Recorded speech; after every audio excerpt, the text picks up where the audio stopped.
لف العريض من العراق، سوف يخلي لنا هذه الدورة من أيام قرطاج المسرحية الدورة 19. لك الكلمة أستاذ. صباح الخير، وأولا أتمنى لكم التوفيق إن شاء الله بموقعكم الجديد. شكرا. والنجاح الدائم. شكرا. أما بالنسبة للمسرح أيام قرطاج المسرحية، مهرجان مهم من ضمن المهرجانات العربية، وواحد من أهم المهرجانات في الوطن العربي. يجمع الفرق العربية وحتى الفرق العالمية.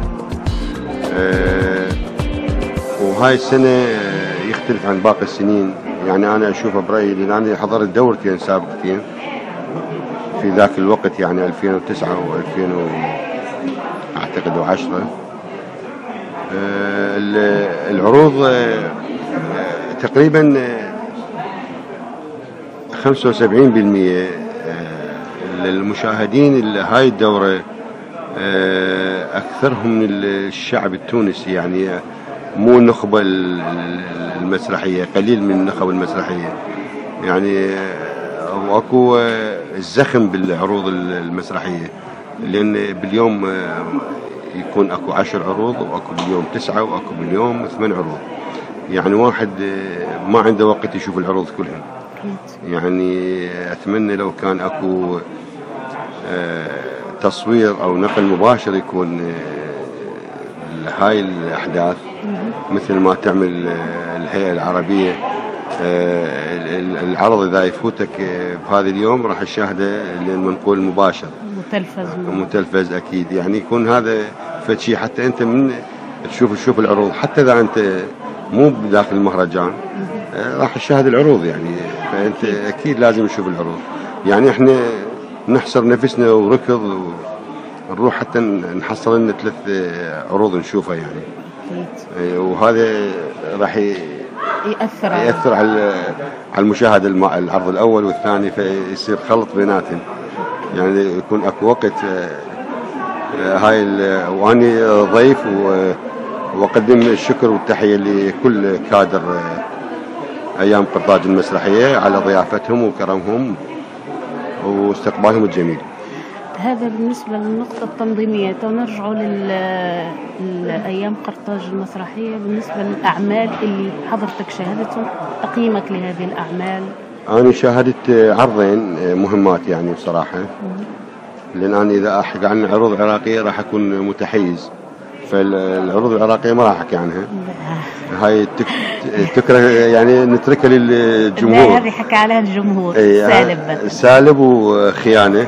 سالب للفنان الشاب علي دعيم، وخيانة للأستاذ السونوغراف الكبير دكتور جبار جودي.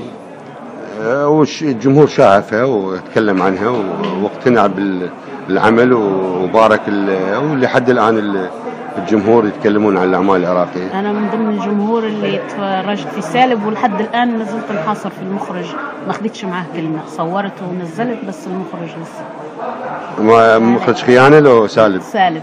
سالب احنا ما نشوفه، ما أعرف وين مختفي.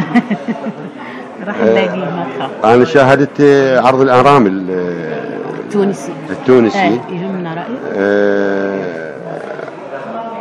عرض كان متميز جدا، وكنت أتمنى أن يعاد مرة أو مرتين حتى يشوفون أكثر عدد من الجمهور. هم كانوا 3 ممثلات رائعات جدا، وعلى المسرح، على خشبة المسرح، مساحة المسرح كلش كبيرة، وضاع المسرح بيهم ذول ال3. ما تعرفين هم كم عددهم، 10 12. فشي مبهر كان للجمهور، والجمهور كان كل سعيد بعرض الأرامل. كلش عجبني العرض الأرامل. والعرض الأردني أيضا همين كان من العروض المميزة. بس خلنا نتذكر الأسماء مال العروض اللي شاهدتها، لأن العرض السوري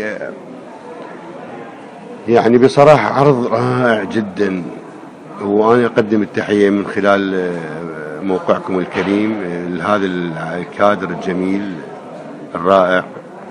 يعني عمل متميز ويستحق مشاركة بجميع المهرجانات حتى أكثر البلدان العربية تشوف. والعرض المغربي مع الأسف مو الوقت ما يعني ما أقدر أتكلم عنه لأن ما شفت العرض، يعني وقت متضارب وأكو أعمال مهمة تكون أهم، فإحنا نروح للأقرب حتى نحصل المسرح الثاني. شكرا. نأتي الآن إلى الحديث عن موقعك الذي متخصص هو في المسرح، ممكن تعطينا بسطة عليه الموقع؟ هو بصراحة اختصاص مجلة اسمها مجلة 7 آرت، اختصاص فقط للمسرح العربي أولا، وتأتي بعد المسرح العراقي، لأن ليش مخلي المسرح العربي أولا؟ راح تقولي ليش مخلي المسرح العربي أولا؟ سؤال يطرح نفسه. لأن المسرح العربي في كل بلدان أكو عندنا مهرجانات وأكو عروض مسرحية. إحنا مشكلتنا ما عندنا في الوقت الحاضر مسرح. يعني أنا ذاك قبل يومين سمعت صديقي، واحد من صديقي صار له 6 أشهر يتمرن على مسرحية، يعني يتعب ويسافر ويروح ويجي وصار مصاريف 6 شهور، يعني مو شوية. بعدين يتنازل عن العمل لأسباب ما أعرف شنو.